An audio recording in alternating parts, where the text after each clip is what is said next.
Mark, do that. Adding and subtracting fractions.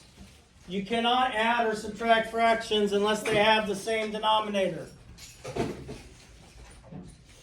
I mean, I'm just saying, as you get better, you'll be able to figure out the common denominator, but it's really not that difficult. If, let's say, I did 1/2 plus 2/5, do they have the same denominator? No. So I can't add them like they are. So I need to find the least common denominator. To do that, if you had a multiplication chart, you could do that. You could do it real quick. But if not, I'm going to take my two denominators. 5 and 2, sorry. And I'm going to list the multiples of my denominators until I find the first one that shows up in both. That's why if you had a multiplication chart, all you'd have to do is look at it. Yeah, of course you can write this down as I'm going through it. That's cool. So if I did 5 times 1 is 5. 2 times 1 is 2. 5 times 2 is 10. 2 times 2 is 4. 5 times 3 is 15. 3 times 2 is 6.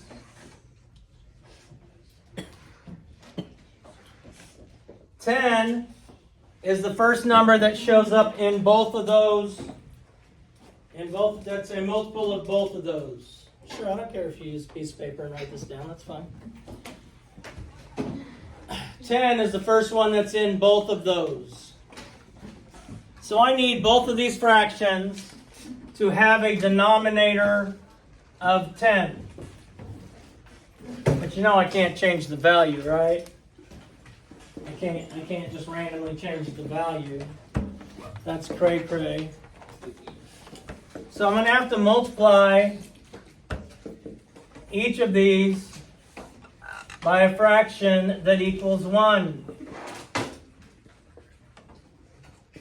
Camden, what kind of fraction equals 1?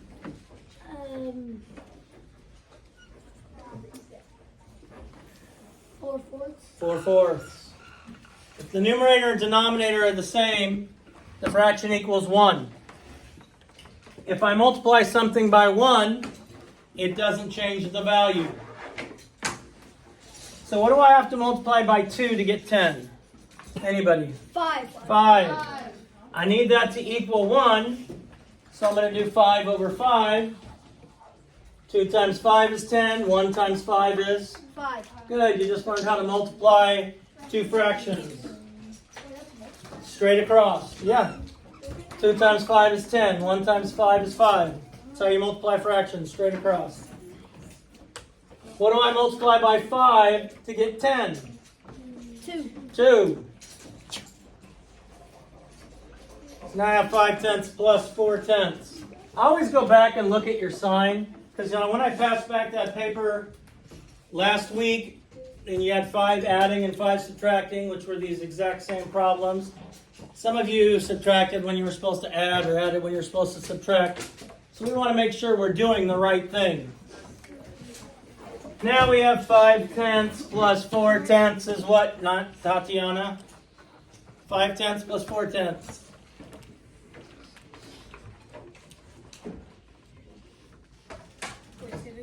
5/10 plus 4/10.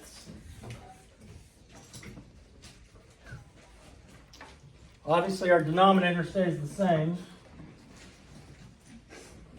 5 plus 4 is?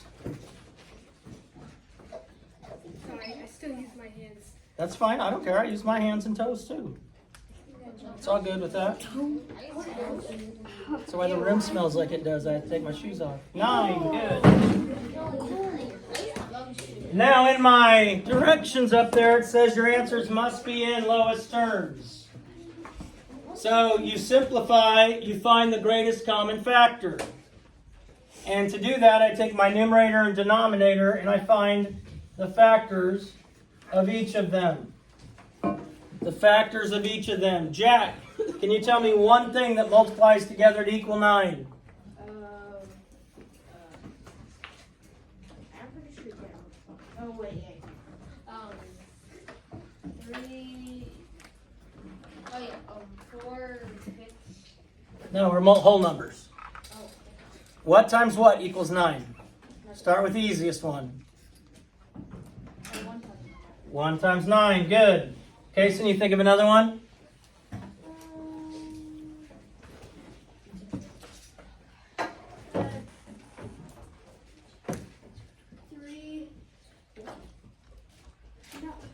Yeah, 3 times. 6, 9. 3 times 3, good. Anything else? Is 9 prime or composite? Prime. Composite. It's composite. Y'all just repeated whatever he said. It's composite. It has more than 2 factors. It's got exactly 3 factors. We do the same with 10. Abby, can you give me 2 things that multiply together to equal 10? 5 plus 5. No, multiply. 5 times 2. 5 times 2. Violet, can you give me anything else that multiplies together to equal 10? Start with the easy one.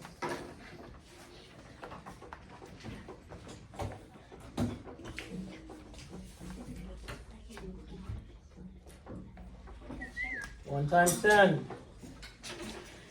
All right, what else, Kylie? 2.5 times Now I've got to use only whole numbers. Yes, sir. Good, nothing else. So now, Royce, we got to find out what they have in common. So my factors of 9 are 1, 9, 3.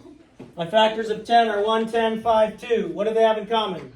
They both have 1. They both have 1. What else?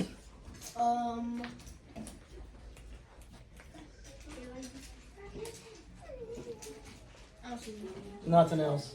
If your greatest common factor is 1, it's already in simplified terms. What? There's also only 2 ways to multiply to get the same number. Yes. So they're composite. Numbers. Yes, both of them are composite. All right, let's look at 11 twelfths minus 3 fourths. Sandy, can I subtract that like it's written? No, they don't have the same denominator. So, I find the multiples. Now, if I had my multiplication chart, I could just look in the row that starts with 12 and the row that starts with 4 and find the first thing they have in common. I don't have mine. I left it on my other pair of pants. So if I do 12 and 4,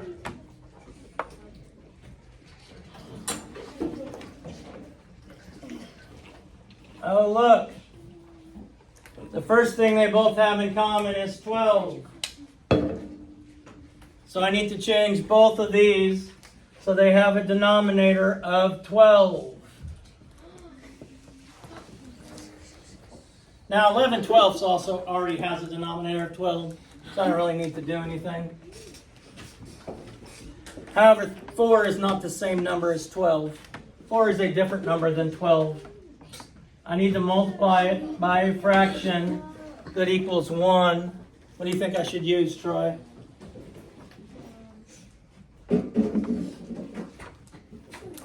Four times what is 12? 3. Good. I want to use what's going to give me 12 in my denominator. So that's what I want to use. And 3 times 3 is 9.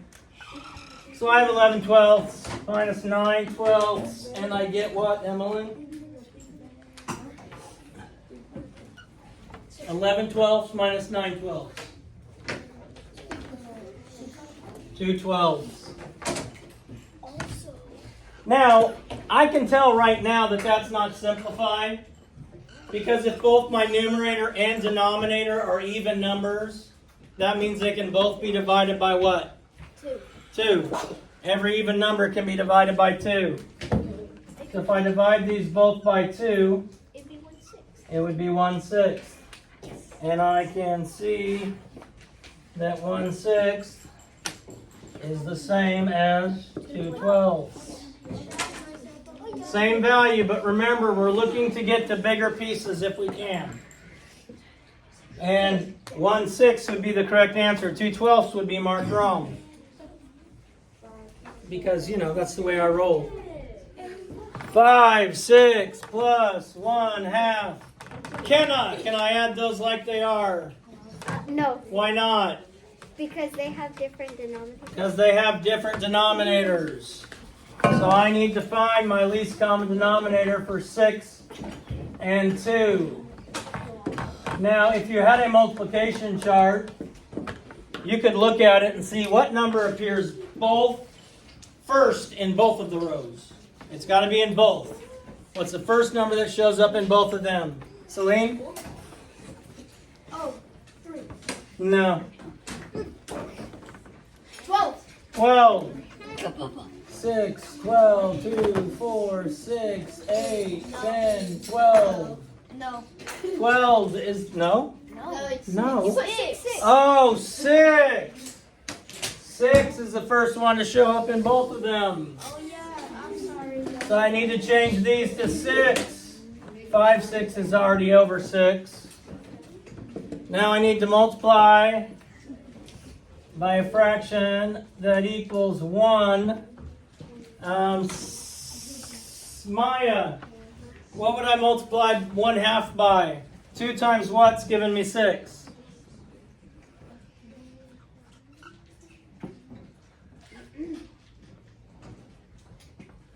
Two times what equals 6?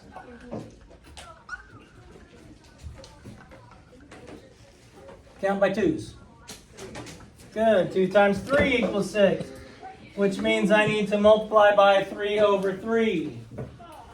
And Maya, 1 times 3 is? 3. So now I have 5. I always go back and look at my sign. I circle it just to make it easier for me. I have 5, 6 plus 3, 6. Camden, what is 5, 6 plus 3, 6?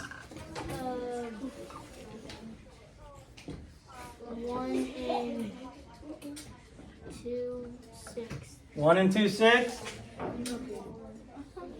Or, they're both even, so I can simplify 2, 6. What can every even number be divided by? 2. 2. So it's 2 divided by 2. 1. 6 divided by 2. 3. So that would be the answer for 9/10 minus 2/5. So ahead, can I subtract that the way they're written? No, why not? They have different denominators. So I need to take my denominators and I need to multiply. Or, you know what you could do if you had a multiplication chart? Put your finger on 10, put your finger on 5, and go down until you find the first number that's in both. What do you think it would be, Zoeb?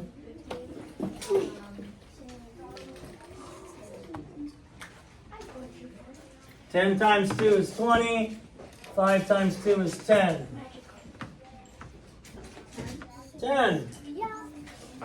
I could change these so they're both over 10. 9/10 is already over 10.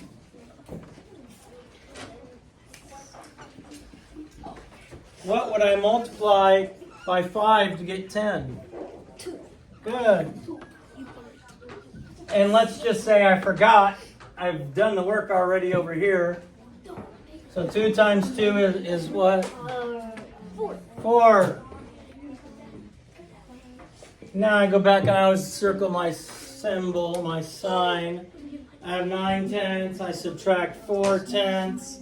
I get what, Abby? 9/10 minus 4/10. 5/10. 5/10. But wait, that is not simplified to lowest terms. I can list my factors of 5, which are 1 and 5, of 10. The cool thing is, if you don't erase your work, you've already got the factors of 10 on your paper. They have a 1 in common and a 5 in common. Since 5 is the biggest thing they have in common, I divide both of these by 5, and I get 1/2. I get 1/2.